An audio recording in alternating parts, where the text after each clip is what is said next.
nosso Desejo em Cena de hoje com esse filme absolutamente necessário, contemporâneo, Marighella. Nós não somos marginais! Nós não somos bandidos! Nós somos revolucionários que lutam pela liberdade do povo que foi roubada pelo golpe militar. Abordando a vida do político, né, militar, engenheiro, Carlos Marighella, morto pelas forças da repressão em 1969, e que traz toda uma ambientação, toda uma reconstrução muito interessante do que foram os anos da ditadura militar de 1964, do golpe. É daí que vem essa expressão, tá, gente? Aqui no Brasil teve um golpe e curioso como há uma certa alegoria que vai acontecendo ao longo do filme entre as razões, as aspirações, os métodos, né, de um período militar e o nosso cenário assim contemporâneo. É um filme que começa com uma cena muito interessante, muito bem filmada, né? A cena do trem, em que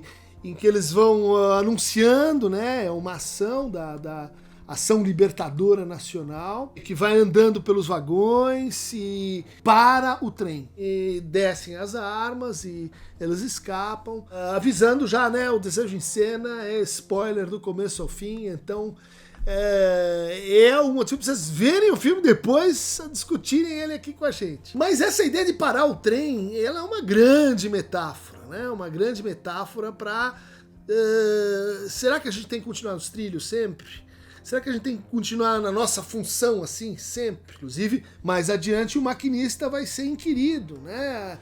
Qual foi a sua participação? Você estava malcomunado e etc. E isso mostra, né, como o trem já é aí um grande símbolo. Acho que esse é um filme que trabalha com símbolos, com alegoria, com signos, que precisam ser interpretados assim multitemporalmente. É um filme sobre história, né? Um filme histórico, mas um filme que vai convidando a gente a se entender como agente da história, como sujeito da história, e mostrando que a história não é o que está acontecendo agora só. Nem só o que aconteceu ali com aquele outro personagem, né? A história é uma discussão sobre qual passado a gente precisa, qual passado a gente tem para o futuro que a gente quer. Porque a disputa pela história, a reconstrução da história, inclusive o falseamento da história, isso sempre foi a arma primeira, né, das políticas totalitárias. Criar uma espécie de novo começo ou então de retorno para uma posição anterior. Nesse caso, né, vamos concluir aquele projeto, que era o projeto qual, né? O filme vai trazer pra gente. Qual era o projeto exato do golpe? Fazer uma correção ali, porque o Jango não era uma pessoa, enfim, muito confiável. Ele estava na China, mas ele tinha sido eleito como vice quando o Jânio renunciou. Mas, assim, por prevenção, vamos fazer um parlamentarismo assim durante um tempo, por prevenção só, né? Porque a gente é só uma exceção, assim, é só pra gente lidar com esse caso. E dali a pouco é uma exceção que abre o espaço para uma segunda exceção, então aí destituem Jango, aí destituem os deputados, fecham o Senado e começam a então perseguir, silenciar, censurar os jornais. Isso muito bem mostrado ali, né, na figura daquele chefe de jornal, que chega um momento em que ele tem que decidir se ele vai dar a matéria, né, sobre o Marighella, sobre o que está acontecendo ou não, mesmo sabendo que ele vai ser severamente punido. Então esse é um aspecto importante do filme, mostrar, lembrar que um dos problemas da resistência ao regime militar foi assim o fato de que o povo permaneceu muito desinformado do que estava realmente acontecendo. Tanto que as coisas mudam de figura Quando o quê? Quando o Marighella saca isso e avança numa rádio, uma rádio pirata, e consegue fazer transmissões, e isso muda um pouco o cenário. Mas no fundo, como tá dito ali, né? É aquele que perde, é aquele que abandona uma certa luta, é aquele que deixa para trás uma certa causa, mesmo sabendo, naquele caso, que era uma causa muito improvável. Resistência armada no Brasil, Val Palmares, a Ação Libertadora Nacional, um pouco o MR8, como diz ali no filme, foi muito pequena, foi de certa forma mal organizada. A própria guerrilha do Araguaia, que levou muitas pessoas para o Pará, onde ali o extermínio ainda a gente não contou, não contabilizou o que realmente aconteceu ali. A comissão, na verdade, acho que a gente precisaria voltar, né, ao que ela encontrou em termos de massacre de indígenas, em termos de massacre de camponeses, porque você vê o regime militar operando e você vê assim quantos inocentes acabam cruzando ali o caminho para você eventualmente pegar alguns culpados. Então, façam aí a analogia, né? Quantas batidas policiais, quantas atrocidades, né? Quantos tiros desnecessários, quantas invasões de domicílio são necessárias, né? Em nome de uma abstrata vigilância, proteção. Né? Então olha aí esse argumento, né? É em nome de, olha, nós vamos tomar conta, nós vamos adiantar assim o que o inimigo pode fazer, e nisso tem ocorrido, né, o que a gente chama de o golpe dentro do golpe, e como esse processo já estava lá e foi atravessado, foi enfrentado pelo grupo do Marighella. Então destacaria aí essa cena em que perguntam para o Marighella, um repórter francês, né? Você é trotskista, você é leninista ou você é maoísta? E nessa hora ele responde com algo que eu diria assim, é a mensagem fundamental do filme. Ele diz assim: eu sou brasileiro. Senhor Marighella, usted é maoísta, trotskista ou leninista? Eu sou brasileiro. Você vai dizer, mas eu já ouvi uma resposta parecida, né? Quando perguntam pro Lula se ele é comunista, e ele diz: eu sou torneiro mecânico. É uma resposta que a gente pode dizer assim, olha aqui, eles eram tão nacionalistas quanto o outro lado, que em nome do Brasil, ame-o ou deixe-o, praticavam as piores violências. Quer dizer, a questão do filme é, vale a pena a gente cantar o hino nacional? Vale a pena a gente olhar para a camiseta da seleção brasileira e dizer, olha, houve aqui uma usurpação, a camiseta amarela, a seleção brasileira, ela representa todos nós, não esse grupo que quer se fazer de apossadores do Brasil. Até onde, então, a gente tem aí uma disputa que é nacionalismo contra nacionalismo, e até onde você tem, de um lado, uma usurpação em nome de uma história falseada, em nome da reprodução de relações de poder e de violência, de um lado, e do outro lado, uma ética universalista, a ideia de que se o Brasil não for para todos, ele não deveria ser para ninguém. Bom, mas essa é uma questão, vejam só, de repente virou contemporâneo, de repente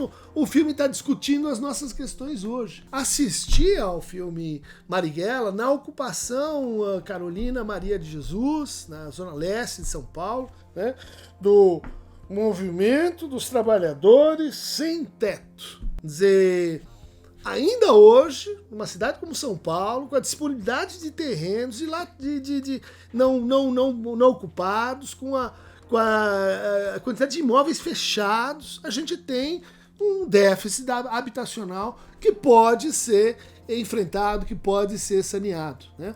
Muita gente estava lá, o meu querido amigo Guilherme Boulos, né? Muita gente diz, não, mas essa turma, eles invadem, daí eles ficam com aquele terreno para eles são assim,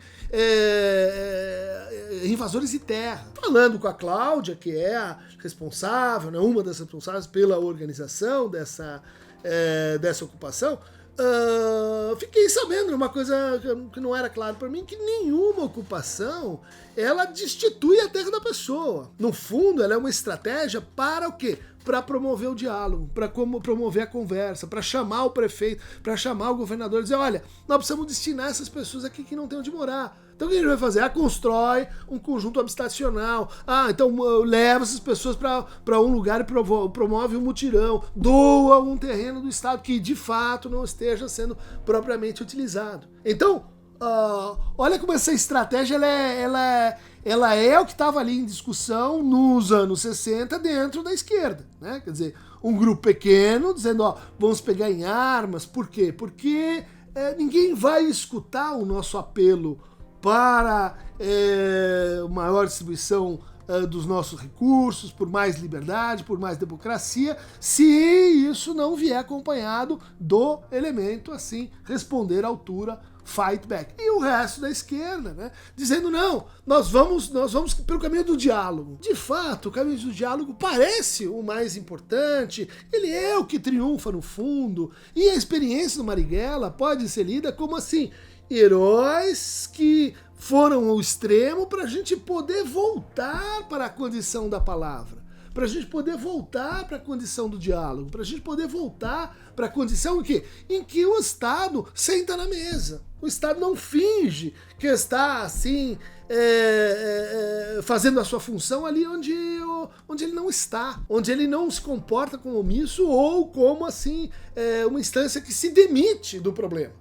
Porque hoje a gente está vendo essa atitude básica, inclusive em meio à pandemia, quer dizer, eu me demito do problema, eu vou trocando aí os responsáveis, porque no fundo esse problema não é legítimo, esse problema não é meu. A gente tem essa cena muito interessante, né, do filho, a relação entre Marighella e seu filho é uma alegoria da transmissão desse desejo. Existiu, tem uma história de desejos desejados, teve gente que lutou neste país para que a gente tivesse uma democracia. Isso só aconteceu porque antes de Marighella, outros ainda, anarquistas, abolicionistas, a guerra da chibata, as revoltas democráticas, quer dizer, você tem uma história disso. A democracia, ela não é uma ideia em devir, ela fracassa muitas vezes antes de se realizar.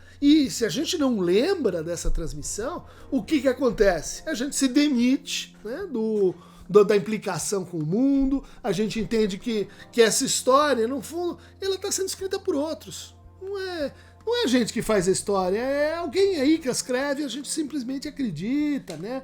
Pactua. Queria destacar no filme também a grande atuação, né, do Seu Jorge, que tem assim uma condição de ao mesmo tempo conciliar seu engajamento político com o cuidado com a família, inclusive a família dos outros, de operar ali como um líder para essa comunidade, de entender que ela não está numa batalha, vamos dizer assim, porque estratégica, né? Ela está numa batalha fundamentalmente assim com o seu desejo de ir em frente, de não recuar, de não aceitar a opressão e a situação antidemocrática ali vivida. Bom, mas queria destacar também a atuação do meu querido amigo, o padre no filme, pastor, né, Henrique Vieira, uma das vozes mais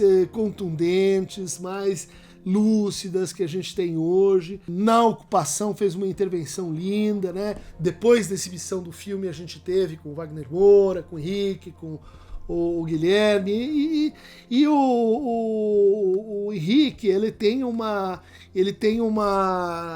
conhecimento e também uma forma de transmissão muito interessante, porque ele faz, como muita gente diz, assim, a gente se reconciliar com a religião, a gente olhar para a religião assim e falar, puxa, mas se for assim, parece bem interessante, né? Quer dizer, se a gente conseguir separar, como propõe o Henrique, né, o Jesus histórico do Jesus imaginário. Jesus nasceu, o imperador mandou perseguir os meninos, matar os meninos até os 2 anos. José e Maria pegaram Jesus, levaram, sabe para onde? Egito. Entendeu? Se a ideia era esconder Jesus, levou para um lugar onde ele ia parecer despercebido. África. Se Jesus não fosse negro, seria como tentar esconder uma criança suíça numa escola nigeriana, entendeu? Jesus branco foi para justificar a colonização, para ficar cômodo para o escravocrata. Imagina o constrangimento de um Jesus negro no Brasil colônia. Mas na história, na geografia, na terra, no tempo, no espaço, na pele, na alma, Cristo é preto. Tem a nossa dor e a nossa esperança. E esse que a gente põe atrás da arma, esse que a gente que é branco, esse que a gente usa para justificar todas as bobagens que a gente já é e que o mundo já está. O Jesus histórico é um exemplo mais interessante a seguir, inclusive porque a gente se reconecta ao olhar para ele com o que é a história, né? O que é o exemplo daquelas que enfrentam a violência, enfrentam o jugo romano, enfrentam a dominação, aquelas que são capazes de dizer, né, a César o que é de César e a Deus o que é de Deus. Enfim, a teologia política não devia ser confundida, né, com a crítica da teologia, né, com a história que compõe essa narrativa tão importante para tantos. Então a gente vê aí como os padres, os seminaristas foram torturados também, né? Simplesmente porque estavam assim no caminho. A gente vê aí esse trabalho tão interessante, né, que começa e fecha o filme, da criança boiando, né, da criança no mar, da criança com um plano longo, assim, sendo capaz de, e põe a gente nisso, né, de olhar para a criança e olhar para o futuro, olhar para o horizonte. De repente, a gente começou a viver um mundo onde o horizonte é a semana que vem, é o mês que vem, é a próxima batalha aqui agora. A gente perdeu, né? Quer dizer, que é a dimensão histórica mais longa e, portanto, sonha muito curto, né? Sonha e não consegue transmitir nossos sonhos para nossos filhos. Tá aí, então, a cena em que o filho salva o pai, né? Percebendo o que, né? Ele tá ali no ponto de encontro simbólico deles e ele começa a perceber que tem uma coisa errada na situação. É uma cena muito delicada, porque ele olha para um, ele olha para outro, ele olha para o carro, ele olha para o caminhão e de repente está tudo no seu lugar. Tá tudo em ordem, tá tudo assim como devia estar, silencioso demais. E nessa hora ele começa a gritar, diz, pai, sai daqui, ele salva o pai assim, sacando que num universo em deterioração, universo em opressão, universo em que ele apanha toda vez na escola, universo de perseguição, quando tá tudo em ordem, ali que tá o problema, ali que é o que tá a cilada. A cilada é levar a gente para esse ponto de pacificação, né, dentro da realidade, onde o real tá excluído. Não. O real volta no grito, o real volta na luta, o real volta, inclusive sem que a gente consiga nomeá-lo direito. O filme tá bem posto desse ponto de vista. Ele toma uma posição que é, olha gente, vamos nos reapropriar da nossa história. Isso significa, não tem que ter vergonha de cantar o hino. Isso significa, não tem que ter vergonha do que está acontecendo. Porque que você, na sua vergonha, na sua culpa individualizada, vai fazer o quê? Não, vai sentir que você... Bom, então porque você é rico, então você tem um tipo de culpa que te faz fazer o quê? Nada! Escuta, gente. E essa é a brincadeira para todo mundo poder comer camarão. Não é? Porque o Wagner Moura comeu um camarão lá na ocupação. Olha como esses caras da esquerda, eles são caviar, eles são camarão, eles estão ricos, né? Sim, eles não querem, nós não queremos que todo mundo fique pobre, queremos que todo mundo coma camarão, gente, que todo mundo tenha acesso a bens básicos, que todo mundo possa sonhar com camarão. Olha só que ridículo, né?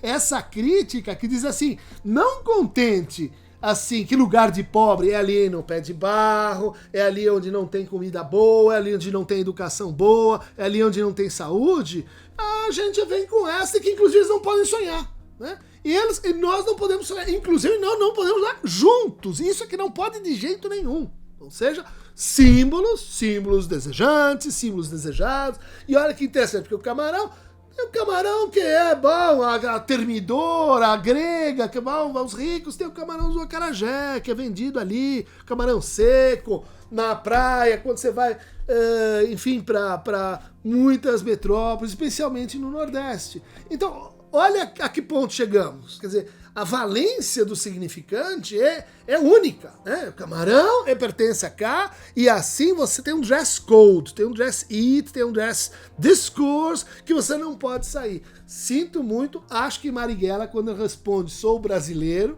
e quando o grupo canta lá, alguns excessivo, né, o hino nacional, eu acho que tá certo. Eu acho que tá certo por causa dessa reapropriação coletiva e, no meu entender, assim, mais universal dos símbolos da nossa história. Podiam ser outros, e que para o bem ou para o mal são esses. Então, vamos dividir a mortadela, vamos parar com essa ideia de que a esquerda tem ódio do dinheiro, que a esquerda é tudo pobre. Isso aí é só miséria intelectual, rapaz.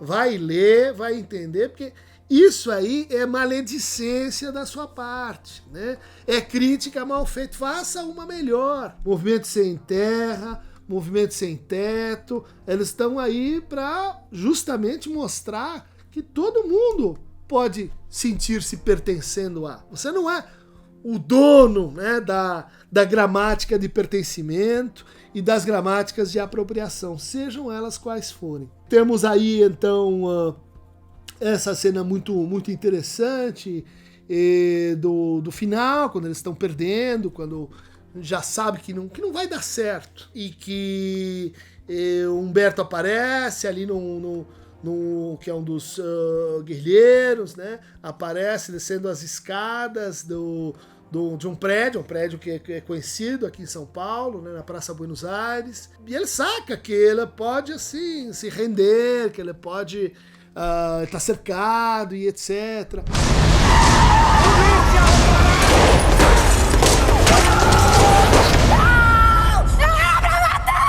E é aquele momento então em que a gente vê a perfídia, né, a mentira, como aqueles que estavam juntos não queriam denunciar para matar, mas que o senhor Sérgio Paranhos Fleury, interpretado pelo Bruno Galhaço, né, que foi um delegado de polícia, né, ajudado aí pela inteligência americana, do exército americano, disseminou violência desnecessária. Aí você diz, mas onde foi terminar essa violência desnecessária? Você vê ali, né, cercando um homem, vários carros policiais e tal. Você diz assim, é isso aí, é essa polícia que a gente tem hoje ainda. Acabou a diferença de polícia militar e polícia civil? Temos uma outra escola de formação para policiais. Também está na hora da gente se reconciliar com as polícias e lutar para que tenham melhores condições de trabalho e melhores condições de formação, gente. Nossa polícia não aprende a falar, nossa polícia só aprendeu a bater. Agora a gente tem uma ou outra iniciativa, mas precisa de uma reforma. Bom, então, para quem que a gente já tem que olhar? A gente tem que olhar para os exemplos do passado aí. Marighella, né? Negro, teve essa discussão também de que, bom, ele não é negro porque ele não era tão negro assim quanto o seu Jorge, porque ele era filho de italiano. Gente, de novo, essa pouca vergonha, né, de tentar controlar a história com com interpretações, vamos dizer assim, massivas desse tipo, né? De que, não, então ele devia ser na fotografia, ele tinha que ser igual à fotografia, a completa, né? Então, passamos por isso. Na hermenêutica religiosa, não tem noção do que é o simbólico. Na hermenêutica política, revisionismo histórico acrítico. Na hermenêutica discursivo-social, as coisas são tomadas assim na sua literalidade. Falta, né, capacidade de escuta, de leitura, capacidade de entendimento da complexidade da coisa, gente. Antes de tudo, se a gente quer mudar esse estado de coisas, tomar Marighella assim a fundo, levá-lo a sério, vamos retornar aí para uma interpretação mais inteligente do que é o Brasil e que foi a nossa experiência histórica. Muita gente diz assim, não, mas a violência não é um meio, em nenhuma hipótese, em nenhum caso, em nenhum momento. Bom, então vamos examinar o que fizeram nossos passageiros daquele voo que estava indo em direção ao Pentágono e que ia matar muitas vidas e que derrubam o avião. E o avião, enfim, com isso salvam muitas vidas. Você vai dizer, isso erige-se em princípio geral, em princípio universal, a violência não deve ser usada. Como princípio geral, correto. Mas, como diz o seu Jorge, na pessoa do Marighella, né? Nesta situação, neste momento, né? Dá para ser diferente? Dá para você responder de outra maneira? Pergunte a você, por que vocês não fizeram nada? Para nós não tem nada que justifique essa ansiedade de improvisar uma reação contra uma força militar que é muito mais forte e que tem o apoio dos Estados Unidos. Tá vendo? Depois não sabem por que teve golpe. Nós fizemos o que era prudente naquele momento. Nós não fizemos nada! Nós não fizemos nada, Jorge! Nos acovardamos enquanto prendiam e matavam tudo quanto era companheiro A nosso. situação ainda estava se definindo, Preto. E com quantos cadáveres uma situação se define, Jorge? Isso é muito importante no filme, a gente atentar para, sim, o nível de consequencialidade que estas pessoas estavam vivendo. Né? Então, você defender a violência em abstrato, né, ou criticar a violência em abstrato, ela perde completamente de vista essa dimensão, que é a dimensão, assim, interpelativa, mas também fundamental do filme, em que o filme pergunta, né? E você? Né? E você? Como é que você vai... Você vai cantar o hino também? E você? Como é que você, nas suas circunstâncias, vai responder diante do que estamos vivendo? Você vai dizer assim, não, abstratamente, olha, vamos para cá, vamos para lá, ou você vai fazer alguma coisa para que isso que está acontecendo não se repita? Então, para quem quiser mais episódios de Mortadela, Camarão, Caviar e essa turma que fica aí no X-Burguês, pode pegar a canoa também aqui no Aqueronta Movebo, porque ano que vem tem mais. Beijo, abraço, aperto de mão. 2022 a gente acerta isso.